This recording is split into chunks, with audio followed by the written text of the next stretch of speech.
How are you supposed to know that your fourth-string running back is this fucking good? Yeah. 45, 50, 45, 40, 35, 30. He's gonna go. Holy cow. Big Red Junkies. Day by day, he gets better and better. He gets better and better. Team is champion,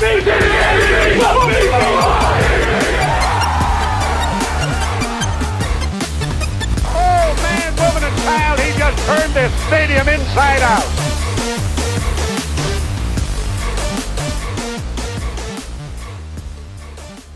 Welcome back, Matthew. Thanks, guys. Back from the dead. Glad to have you back. Back from Vegas. The dead. It was a hell of a trip, but I'm glad to be home. They did seem a little zombie-ish when I picked him up from the airport. I did not sleep much for the 5 days that I was there. Well, you're not supposed to. There were 2 different days when I was getting work emails from people starting their day in this country before I got to bed. Jesus. I don't know why. It's so funny. I don't either. In this country. Well, I get work emails from people all throughout the night. No, I know. It was just funny the way you said it. It was like, oh, no. It was surprising because it's in this country.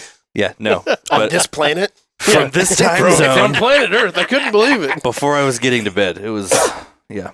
That's fucking funny. I missed some good shows, though. Oh, I'm sure. Here, you too.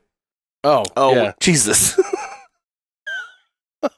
You were in Totally Vegas. tired. Hey. Land of shows. Like, that's. Yeah. I was on his I was, page, so. I was like, okay. Yeah. Are you going to go into this? Like, Michael Jackson was super awesome, huh? No, I missed this show. God, it's Husker football time. Hey, I'm a little bit, I'm a little rusty tonight, I would have to say, just because of the fact that I partied pretty hard last night. We are on a long winning streak so far. Yes. For the first time Longest in one we've so seen in long. 7 years. 2016, Yeah. 2,563 days today. Yeah. Well, the streak is, that's yeah. broken. So, Yeah, hey, I we guess stopped that that's true. counter. Yeah. No. This is the best I felt about Husker football in a long time. I'm not overjoyed, and I don't think we're world beaters or anything like that. That's where I'm at. I don't think we're on our way to the national championship. What I'm saying is, I feel good about Nebraska football. There's still plenty of that game was still ugly. There was still gross stuff. I don't know if they even let Jeff Sims back into the locker room after that game. Yes, they did. It's not about him. But No, I know. I know. I'm just like I feel I'm positive. not saying that to you. I'm saying that I to know. the ether. I feel very positive. Period. Like this just feels good. We're seeing good things moving with Matt Rhule, and everything that he said was going to happen is happening. We saw some fucking offense this week. We did. Where the hell did that come from? Some. More You know, than I expected. Yeah. I have to give. I said this. I was watching the game with Matt. I had to say. I had to say it out loud. Haarburg really, truly does seem to be progressing in his passing game a little bit. I mean, when you only throw 11 passes, I don't know that I can really say. But there were 11 good But passes. he was connecting on more of them. And I'm not trying to see the whole what you're saying as far as you feel good. I've been struggling for the last roughly 24 hours where it's like, yes, I feel good, but then it's like, still not that good. I mean, they're not that good of a team. And like, I don't want to excuse it. And Matt Rhule said it after the game. He's like, a lot of people can say that, our schedule might not be very tough or the team's this and that, but we're winning. And as much as I agree with all of that, at the same time, this is still something that we haven't seen in a long time. And I'm not just talking about a 3-game winning streak, but something that is comfortable. One of my buddies this morning, we were talking about the game, and he said that I don't have any more doom and gloom, like when it was the fumble return for a touchdown by Purdue. Most of the time, we'd be like, okay, here we go. I was still nervous. the loss. I was still nervous. No, he was like, I don't have that doom and gloom anymore. I was like, but the reason why you don't is because we trust the defense. Yeah. So it's like, and honestly, and I would even go one step further and say, I do trust our running game. Not that I think that our running game can be the 90s running game that we used to see back in the day. And our running game wasn't even that good in this game. But I trust that we can get a handful of yards to at least, whether we go down a score or not, but we flip the field a little bit and they clearly trusted the running game in this game because they ran the ball like crazy. And as far as the amount of times. And it wasn't even successful. Yeah. To argue more to your point, and also, I guess, some against it, that the offense was also there to back themselves up. Mm-hmm. They made those mistakes, and we gave up 14 points pretty much solely from the offense. They played complementary football. And the offense still went down and scored the ball again. Mhm. Like it wasn't just praying that the defense final was that final drive, and then Emmett Johnson broke it out. Yep. That's how you put away a game. Yeah. Mhm. Yes, the starters had to come back out because we put in for one series. Jeff Sims got 4 games behind center and gave the other team a touchdown. Well, they said Sims came in because Haarburg was bloody and they hadn't get he got his nose, right? He said that he got hit underneath the chin and his mouth was bleeding. They couldn't get it stopped. Oh, wow. So that's why Sims came in. It wasn't. I thought they were let's call just the kind of dogs cashing off. it out. And Now, granted, if that drive would have been successful, maybe they would have just continued with that. Yeah. But they said after the game that it was because Haarburg was bloodied and they couldn't get it to stop yet by the time And that so, drive was going on. I So, agree with you. We are still who we are, but I'm seeing all of the improvement that I want to see. Absolutely. Yes. Yeah, it was only 11 passes, but it was 11 good You passes. see the progress. Not 3 good passes because they were within 5 yards, and then 7, 8 missed passes over the head. I mean, it helps when you have a player who has a quarter of the field to himself. If you're going to miss that ball, you fucked up. He was But- so open. Oh, my God. We actually, outside of still the turnovers, we executed on offense this week. Yeah. He did. Maybe I have the PTSD of, previous years where You and everybody else. I know, but in the fact of like you see something positive and then it's just like, yeah, but this I firmly admit that I need to stop it too because that's I was been going my to say, battle. you kind of sounded like some of the Husker No, fans you absolutely. like to trash on. But at least I see it and I'm like, okay, this is my conflict all day today. It was just like, yeah, but at the same time, I'm super fucking happy and this is cool as shit and I don't know what to do with my hands. Like, Yeah. I mean, it's just, No, we are still the 5-3 team that we think we are, Yeah. but we're seeing we're 5-3. improvements. yeah, But we're 5 I and know, 3. I know. We're seeing the coaches actually make the adjustments and the improvements through the year that we think a Matt Rhule and his staff can do. Mhm. Yeah. Well, I should put up this video, or maybe not, but I remember showing you, this was one of the first years that we did this show together. It was a video of this one little kid. He cocks the this little Nerf gun, and he points it in his dick, and he shoots it, and then he just starts crying. And the whole thing was like this is Husker fans. Like, Oh, yeah. like, what did you think was going to happen? Of course it hurts. But that's kind of how I feel. It's like, I'm almost just like, I'm super happy. This is cool as shit. 5-3. We're playing at least well. You just waiting for the other shoe to drop? I'm just waiting for somebody to shoot me in the dick and just be like, fuck. Well, I'm gonna say this. I've seen enough to be able to confidently say now, this defense is not fake. This defense No. is for real. No. This defense it's seemingly only getting stronger. Terrifying. We're seeing more young guys get introduced into the game and the rotation. Like they're doing a really, really nice job of balancing, getting the old guys not old guys, but the older guys, the upperclassmen, enough time on the field, but they're really getting a lot of reps to those young guys that are back there. Principal got his first start. Who? Yeah. Yes. Your mama yelling. There we go. And he played well, we too. missed He you for did. He that. played really well. He had 2 tackles for loss? I know he had 1 solo. I thought he was in on another one. He had 1 tackle for loss. Okay. Yeah, He one. had 2 tackles. He only had 2 tackles total, but But he was. he disrupted the game. Absolutely. He was playing well. You got to give another massive shout out. Again, he's at the top of the tackle board again. Isaac Gifford. Yeah. Keep talking about him every week. He's making plays. Yeah, he is, and he is making some huge stops. He's fucking fired up, too. Yes. He was hitting people with a purpose this Mhm. week. I mean, you Yes. go back to the Northwestern game where he made that tackle on the screen pass that at the beginning of the second half that was just a tone setter, and just some of the plays that he was making against Purdue, it was just like, follow that guy. Yeah. Like, oh, you don't know what to do? Okay, watch him. Yeah. Like, just do what he's doing, and you'll be okay.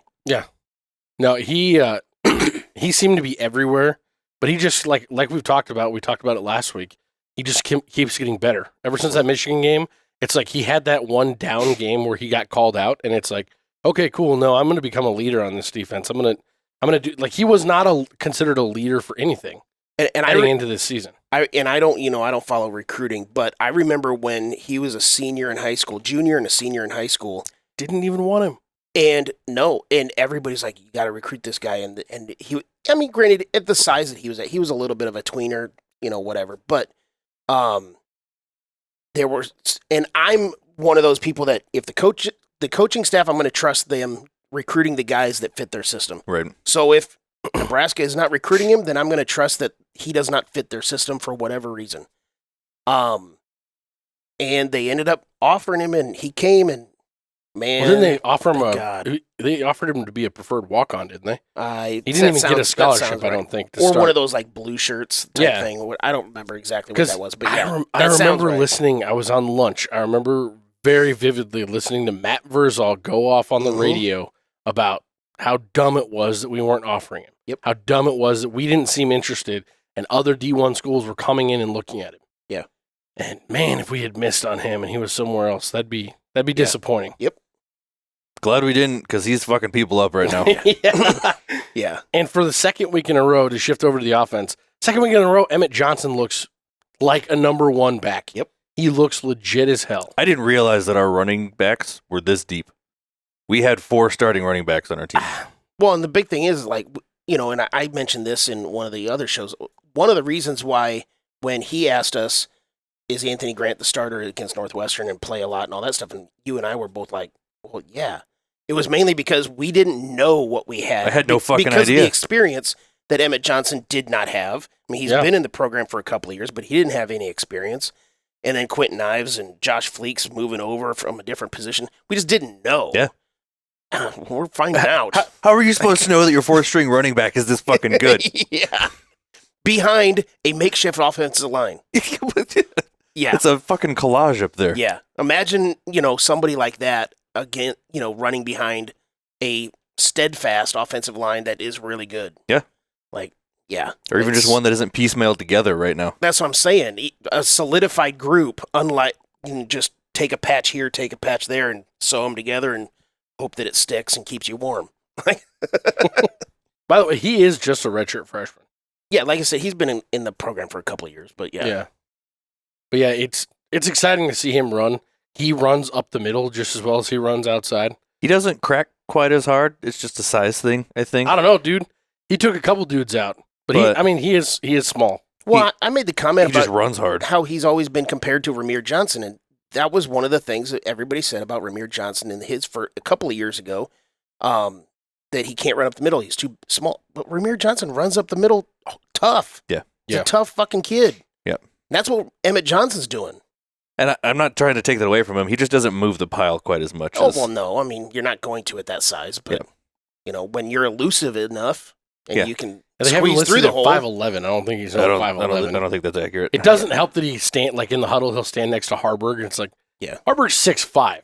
He doesn't necessarily look 6'5", but he's 6'5". Like he's a big dude. Stands next to Haarburg and the and then the tackles. offensive linemen who are all 6'6", 6'7". Teddy Prohaska's 6'10". Yeah. Like We don't have the junior high kid Billy Kemp out there to Yeah. give everybody a comparison.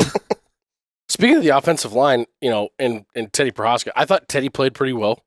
I thought Letofsky still struggled. But the rest of the offensive line, I mean, the first half was a little bit of a struggle, but they seemed to get stronger as the game went on, and they seemed to start to play together a little bit better as the game went on. What'd you guys think? They looked like a group that has not played together. Yeah. I mean, I'm not going to crack on them, but there's not really a whole lot to praise them about. It's a work in progress, I guess is what I'll say. I thought they didn't play better in terribly the second half. They didn't play terribly, but Yeah. And Purdue has a couple really good starters on their defensive line. They do. And those two linebackers? Yeah. That's what happened I to don't remember Jeff their Sims. names. Number Jeff 4 and Sims number was 5 that Yes. were ginormous Yeah. and quick. That was Everywhere. Jenkins. Yeah. He was huge. Those two were Jenkins and Squirter or Squirting, whatever his name was. He kept calling him. He called him Squirter one time, and I couldn't unhear it. So every time they said his Squirting. name, which was a lot, Because his name was Squirting, I think, or something like that. But yeah, whatever it was, I couldn't stop hearing it after BJ said it. We're going nuts on it. I'm sitting here giggling in the middle of Scorton. Yeah. Scorton. I'm sitting here giggling in the middle of us giving up a fumble 6. Like He's just running it back. But the Jeff Sims fumble, it just goes along with everything else that he's had happen to him. Mhm. that was a product of a really good defensive play. Absolutely. He was getting ripped around. The guy straight up grabbed the ball, popped it out. It wasn't him being careless. It wasn't anything like that. It was a great defensive play. It was what it was. The fact that we didn't have anybody get up and try and go tackle that guy, other than I think it was Emmett Johnson that was trying to tackle him or Anthony Grant, something like that. But it was a very undersized guy trying to bring down a 300-pound rumbler that no one else was going to help. I'm not going to shit on him, but at some point you at least got to say the kid's unlucky. Absolutely. Well, one at bare minimum. Holy shit. You come in for 4 plays and you fumble the ball. I will also go back to kind of cracking on Satterfield because that was a horrendous play call. Yeah. But, I yelled at you guys through a text on our first touchdown. You got on the goal line and you go in shotgun and we lost. we basically went back to the line of scrimmage. Get your fucking ass under center. You're 6'5". In that situation where Sims is 6'3". Yeah. You got 4th and 1. Get your fucking ass under center and run a fucking play. You telling me Ben Scott's giant ass can't lean forward for a yard? So fucking dumb. The only thing that makes me question why we haven't seen that the last 2 games, because they've had opportunities with it the last 2 games. It seems like the way he's running and in moments like that, not putting him in those situations, it seems like there's an injury or something small lingering with Haarburg that they haven't told us about. Because the way he is not running like he was running the first half of the season. He ran really tentative in this Purdue game. He seems going on. Skittish. He doesn't. The moment where he stopped, he was trying to make a cut, and it was like his feet didn't want to stop, and it was like the slowest, worst cut that you've ever seen a runner make. Could be an ankle or a toe, something maybe. Yeah, like he tweaks something, and he's just not quite right. I don't know why they wouldn't mention anything. Maybe it's a competitiveness thing, but yeah, I thought that was odd. But you mentioned cracking on Satterfield for the play calls, a couple of them here and there. I actually thought this was the best game that I've seen him call from a standpoint of we were getting guys open in the pass game. We were putting Haarburg in a passing situation frequently, where especially on 3rd downs, he was able to make those easy sidearm throws out to the right with a guy coming across right in front of his face. Those are easy completions. Okay, so the whole 4th and 1, and I'm cracking on Satterfield. That's a football thing for me because we saw it in the Ohio State-Wisconsin game too. They went in shotgun on the goal line. It's like, stop it. It happened in the Ohio State-Notre Dame game too. So, that part was, I'm cracking on Satterfield because he made those calls. I'll crack on anybody in the Ohio State-Wisconsin game, all that stuff. But overall, I agree with you. Satterfield did call a really good game. I wish when we saw that the pass was working as well as it was, that we'd have gone to it a little more. Because I feel like we were really shooting ourselves in the foot trying to run the ball as much as we did. But I think that's how we got a lot of those passes open. I think some of that also was the weather with the wind and just wanting to almost play bully ball and say, stop us. Yeah. Because it's not like Purdue was that great against the run anyway. Yeah. So. When Jalen Lloyd got that open, it was because they had 8 in the box and he got lost. Like they just straight up lost him back there. And he's really fast. So when he gets lost, he gets a lot of space, like half a football field. No, I get that. 11 passes is low. I'm with you. I'm okay with 11 passes, to be completely honest with you. The way he throws the ball, yeah. Yeah. But he's throwing the ball better. I know he played. He is. He played well. He passed the ball decent in this game. But I'm okay with 11 passes with Heinrich Haarburg. I absolutely am, and you also have to look at what the game was giving us. There is no reason when you're already up 14-0 and the defense is playing the way that it's playing to do anything but run your 4-minute offense. Yep. And try and bleed the clock as much as you possibly can. And Haarburg misses his targets frequently enough that you don't want to give any excitement to the Purdue sideline by throwing a pick or throwing a situation like that. You also don't want to be stopping the clock a bunch. No. So I agree that it seems like everything was working a little bit better and we could have done more of it, but we didn't need to, so I like the fact that we didn't. I will concede that. We did. If we needed to, I would have liked to see it more, but I suppose if we started down, I think we would have. Maybe it looked better because it was so minimal. Like, that's also true. Maybe if we would have thrown the ball 17, 18 times, it would have looked worse. But I like data. I want to see more. You know what I didn't get, though? You know what I didn't get, though, that I have been bitching about for the last couple games was that random third quarter series where we come out and chuck it 3 times and go 3 and out. Mm-hmm. Didn't see any of that crap in this game. In the second this was half, a we way only threw the cleaner- ball 3 times. Yeah, I just thought this was a way cleaner game than what Satterfield's called so far. Mhm. Also, shout out to the special teams For once. Yeah, on both sides too. Yeah. Alvano, dude, watching Rhule like a kitty Freak little the kid fuck out. after that 55-yarder. Good for him. Yeah. I was just glad to see him get that monkey off his back and Yeah. nail a strong one like that. Like, Rule was clearly glad too. especially you've already He mentioned the was- weather, hitting a 55-yarder in Yeah. that kind of weather. Yep. That's awesome. So between that and high-fiving as you return a blocked field goal attempt, That was fantastic. I love too. it. Did you hear that Rhule didn't know that happened? No. What? So he was asked about it in the post-game press conference, and he goes, "Wait, that happened?" Was he I mad or didn't was he? Oh, no, he did not like that at all. I mean, I think that he'll get over it pretty quickly considering they scored. But he just kind of went into a thing about it's not about you, it's about the team. He's a sportsmanship I guy, get and it. he doesn't like all that. He did say something about showing the other team up, that sort of thing. I get, but again, considering the outcome of the play, I think he'll be okay. Like some of it's just it's one of those good job, don't ever fucking do it Yeah. again. Good job. or it's more of a you don't ever do that. God, that was pretty good. Yeah, exactly. You know what I mean? Like it's when your kid does something that you have to scold Yeah. them, but you're like laughing Yeah. in the background. Yeah. Yeah, like when if Ella, I dealt with this with all my kids. As soon as she says fuck or bitch, it's like Yeah. don't say that. Don't The laugh. first time don't she laugh. said "oh shit," like she knows that's a bad word. First time she said "oh shit," we were like, when she was in her car seat, we're in the front seat. We're like, don't look back. Just don't look And back. don't laugh. There's no way we can not laugh right now. But it's funny. I Yeah. don't care. So that's definitely one of those where he's like, oh, "You guys should be proud. You guys should be smiling, but go run those laps." Yeah. Yeah. Yep. They're gonna run some gassers for that one for sure. Maybe one, because again, it was a sweet It ass was play. So awesome. like, Yeah. okay, just don't do it again. I think we're gonna continue to see this build. The only thing that I guess I was really kind of frustrated to see was Malachi didn't get involved in the pass game at all again this week. Didn't get any looks.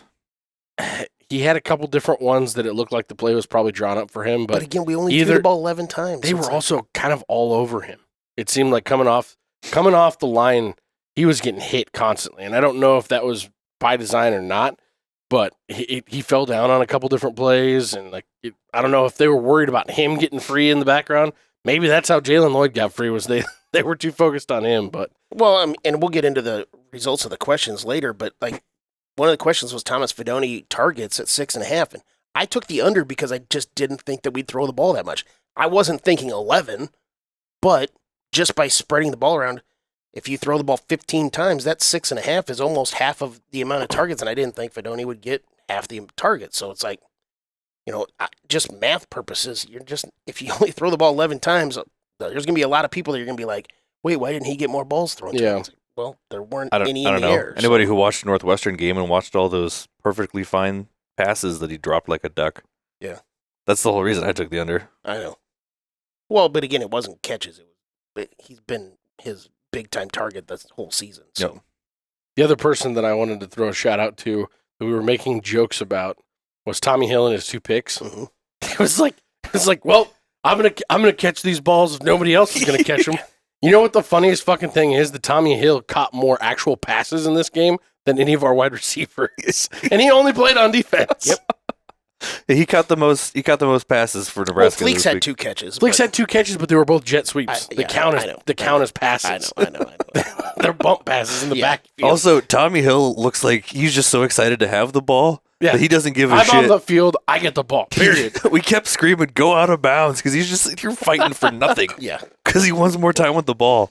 It's funny you say that Josh Fleeks' 2 catches were just nothing catches. It's funny you look at it. He had 2 catches for 24 yards. Yards after catch were 27. So that tells you that he's catching it in the backfield. Like he had more yards after catch than actual yards receiving. That's So, ridiculous. yeah. Oh, one of the other things I wanted to bring up, the post-game press conference, Ty Robinson was one of the guys that went up there. And first of all, also sidetrack with that. It's funny, they went from Ty Robinson, and obviously he's a big dude standing up there. The next guy up was Teddy Prohaska, who's 6 inches taller, and like just the way that the stationary camera is set, all you saw when it came back to Teddy Prohaska, you saw like the top of the screen was like at his eyebrows. I have not seen this. I'm And gonna they have to kind go of look had at to that. slowly pan, like kind of back and up a little bit just to get him in the frame. But so they were, the reporters were asking Ty Robinson about the chippiness of the game and how there was a lot of pushing and shoving. It seemed like it started at the very beginning. It started before the game. Apparently, there was like a little bit of a fracas about 60 or so minutes before the game started because there were some Purdue players out there shirtless, just warming up, and some Nebraska players were, doing their thing in certain areas, and apparently they got into the Purdue area, or maybe Purdue got into the Nebraska area, and there was a little bit of pushing and shoving and stuff like that. Jesus. But they asked Ty Robinson about it, and I think this might stem from Purdue's attitude in this game stems from what Ryan Walters said about how he hates Nebraska and all this other stuff, which, again, we don't have a problem with because that was just good old-fashioned rivalry talk. He said, Ty Robinson said, a lot of people say a lot of things about Nebraska on how we are and who we are and all that stuff, but you know what? If you got something to say, come find out. And I was like, oh, damn. Like, and the way they're playing right now on defense, they can back that There's a shit big up. boy to be saying, come find out. I think I took that answer as twofold. One, if you got a problem with us, come find out and we'll take care of this. The other one might have been to some recruits. Like, you're hearing some stuff about Nebraska. Come find out what kind of place we're building here. Yeah. Like, you could Might be. take that response in two separate ways, and both of them are positive. So, I just got goosebumps. I know. I do too. But that's, speaking of the recruiting side of things, we had so many recruits here yesterday. It was a great game for that. That big offensive lineman, Yeah, that Grant Bricks. great bricks, and somebody put in a crystal ball for him Yeah. going to Nebraska now after that, which it sounded like they made the same gesture to him and to what's his bucket up in Atkinson or Carter Nelson. yeah, Carter Nelson. They went and parked the Yeah, the semi. equipment trailer right outside their high school. Yep. And send it because Grant Bricks was supposed to be announcing soon and didn't have another visit scheduled for Nebraska. Well, on Friday they parked the equipment trailer with the big Go Big Red shit on the side of it, That's awesome. right outside of the baseball field, right outside the high school, Mhm. and asked him to come to the game this weekend. And so he did. And now after that, there was a crystal ball put in for him last night by somebody. Is that like the Nebraska version of the homecoming thing that kids do? They do the sign, or they do this big whole thing like Nebraska bringing down the semi truck. This is can you please come to the game? Like, Will you go to homecoming with me? Exactly, and it was homecoming. This game was homecoming, so that makes sense. Was that them holding up the sign? That's I funny. guess. funny. I guess I don't know, but if it works, it works. Absolutely. I love that it got some attention both on Big Noon Kickoff and on College Game Day. They talked about it Oh, and did they? how unique Matt Rhule is in recruiting and how he just kind of goes about things a little differently. Whatever it takes to get them here and get their Yeah. attention, because if you wind up swinging a guy like Grant Bricks, who everybody's been talking for the last month, it's Oklahoma, it's done. The way that he's gone about his recruitment has been very interesting. Yep. So I'm excited. I'm excited to see what happens with that. But And Rule said a couple weeks ago, nobody's going to out-recruit us. Like, we might not get every guy, Yeah. but nobody's going to work harder than us. So, and hell, he had a scout come to his practice and said that I've only seen one other team practice harder than you guys. yeah, he tried to make it really clear. This was a scout that is not Yeah. from Nebraska. Yeah. This is not something that I was. I'm not paying this guy. He's not buttering me up. So Michigan's just out here paying people compliments now? Is I that? guess. Yeah. Jesus. Did you guys see the picture of the couple of Yeah. Husker players Yeah. Fantastic. that showed up in Michigan gear with binoculars? Fantastic. It's so funny. They were I- players? Not the fans. Fans. Sorry. I was like, wait. I misspoke. One of them was Okay. a girl, so I didn't look that hard to see. Like, but no, yeah, there was just yeah. fans. They Yeah. were in the stadium. Yeah, that was but- great. it was fantastic. They Fucking brought funny. binoculars and the Yep. whole deal. Yeah. Good stuff. Well, let's jump into the questions, man. All right.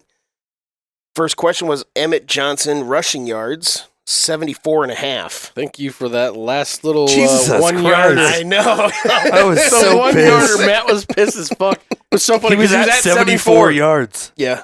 76 And total we didn't yards. need to run the ball again. I know. That was the funniest part. Was they could have just knelt it. Oh, by the way, as far as one of us did really, really fucking well. And unfortunately, it's none of the people that are sitting here because the fans did great. The fans this week. killed it. Nice job, Yeah, fans. Nice work. They went 5-2 this week. Nice. The fans were the only ones to take the over on that one. I took the over on that one. I have you as taking the under. We're going to have to go back and watch the tape. I thought I took the over. Okay. Matt even thought I took the over. You said it while we were watching the game. Well, we'll go back and double check, and I will update the records if that's the case. Sounds good. Good thing it's recorded, right? Yeah, exactly. Absolutely. Most of the time we do this at the bar and we don't remember what Yeah, no we said. shit. So,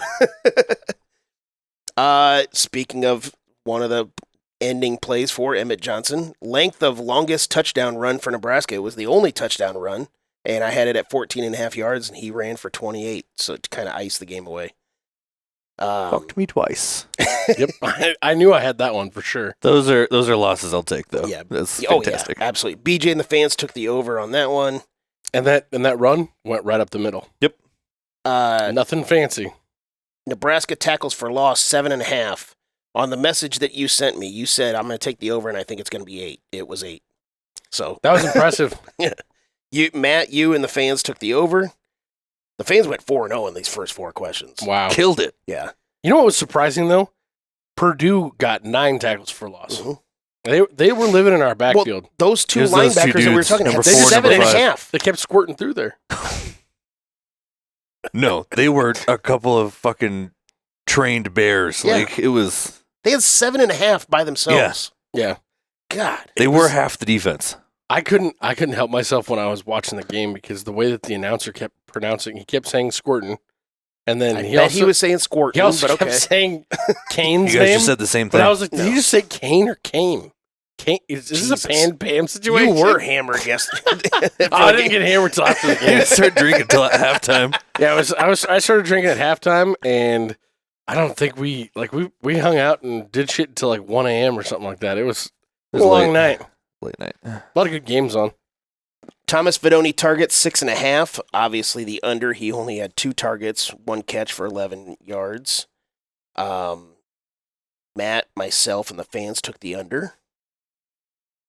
The big story of this season so far has been. I took the over on that. Yes, you did. Has been fumbles. Weird. Way to go, buddy. Fumbles by Nebraska. I had it at 2.5. We doubled that. Unfortunately, we had 5 fumbles. I said it a couple I weeks can't ago. believe It's it, man. contagious. Yeah. It's just all over the place. Yeah. And that's honestly, that's one of those things where the coaches can do everything that they can think of in practice to, swat at balls, make them do gauntlet drills, do whatever they think they can. This is a mentality thing, and they're going to Yes, have to it fix is. it in the offseason. I Yes, don't it think there's is. anything they can do this year. Matt, you were the only one to take the over on that one.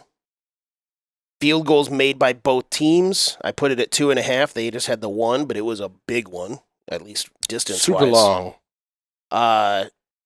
And he hit the net with that one. Oh, yeah. There's no doubter. He I mean, it was. He had a ton of leg on that. I'm not criticizing it, but it was with the wind, so that helped. But still, he would have made that without that help of that wind. But BJ and I were the only ones to take the under on that one. The last question was, who will score 21 points or more? 1, both, or neither. BJ and the fans had 1, so they got that one right. Matt and I both said neither. It was funny, early in the morning before the game, I was talking to 2 of my buddies and while I was working, and kind of asking the same question on the pipe and no pipe as far as will we score over 30 points. And I said the only way we do that, I think I said it on the show too, was if there's a defensive or special team score. Like, that's the only way we kick the shit out of these guys. Yeah. That's But that's what happened. I mean, I wasn't really expecting it because we don't do that. But yeah, I mean, we got it done in one way or another. It's even harder to return those after you block them. Yeah. Only other thing that I have on here, surprisingly, don't see any polar bear stats out there. He was still a great he was force in the effective, game because he was getting double and triple teamed almost the whole time. But he was pretty well subdued. We didn't get a ton of that penetration up the middle that we've been getting in some of the other games leading up to this. No. God, I love it when he and Robinson are out there together, though. It's a scary fucking Well, look. did you see they bounced him out to the outside a couple different times in this game, just trying to get him to get in the backfield? Well, they had one scheme on defense where they moved both of them into the B gaps. Yeah. And then they brought 2 linebackers up, and that was a very effective scheme, it seemed. Whatever you got to do, keep doing it, Tony White. Absolutely. And stay here for a long time. Yeah, Forever. Stay here forever. And Just Nebraska, pay him whatever pay he the wants. man. Pay Yes. the man. You know what? Speaking of Hutmaker, real quickly, you asked the other day, does he remind me of Sue? And I immediately was like, no, stop. And it was more because Sue just cast this giant shadow. Maybe you're sort of onto something, and I don't think that you really realized it. Maybe it's more about he reminds me of Sue in Sue's junior year, where Sue wasn't Sue. He wasn't this True. godlike figure. He was really good, and he could have possibly left after his junior year to go pro. He decided to come back. Hutmaker is kind of in the same situation where he could still come back. He's playing super fucking well. He can go to the NFL. Maybe if he comes back and he's in this same defensive scheme, maybe next year he could blow up to be something close. Again, I can't logically say he's up there at that level. But as far as he might not be playing like Sue and be as disruptive as Sue as we know Sue, but maybe it might be on his way. Maybe on his way, like I said, comparing junior years and stuff like that. Maybe that's more of a trajectory for him. Offenses are already scheming for him. Yeah. So from that regard, he's already like Sue. Yeah. Well, and I was wrong the other day when I mentioned that I thought the only person we were going to lose on this defense was Ty Robinson. Ty Robinson's still only a junior, too. Yeah. So we could theoretically be getting everyone back. Even Reimer? Like I said, I haven't checked all that stuff yet. But You're telling me we can just run him back next year? Reimer's a senior. and I think Quentin Newsom might be a senior. But Newsom still, we're playing so many guys. Newsom that is a it's like, senior. you know, Phelan Sanford was a starter yesterday. Yeah. Like, He started a couple games. I know, but he's not traditionally. He's also a senior. He's playing really well. This isn't me Yeah. trying to say he shouldn't be starting. He's played a lot. But Jesus, it's like, now that I'm looking at it, Omar Brown's a senior too. but again, we have very little seniors on the entire team. And you're going to have turnover every Yeah. year. If you can keep some key guys to help train up the new ones, Yeah. awesome. Yeah, it'd be nice if we can keep this defense intact for another year. I can't imagine what it would look like. That's the other thing too, and I don't want to put the cart before the horse, but I'm super excited to see if we get the possibility to go to the Big Ten Championship, us either playing Michigan again or against Ohio State's offense. I want to see our defense again this year against a good offense. And we're not going to get that opportunity in season. Maryland's going to be the best one, but Maryland just got beat this week by Northwestern. And they looked dominant the entire game. Maryland almost came back and pulled it off at the end, but Northwestern dominated them from the beginning.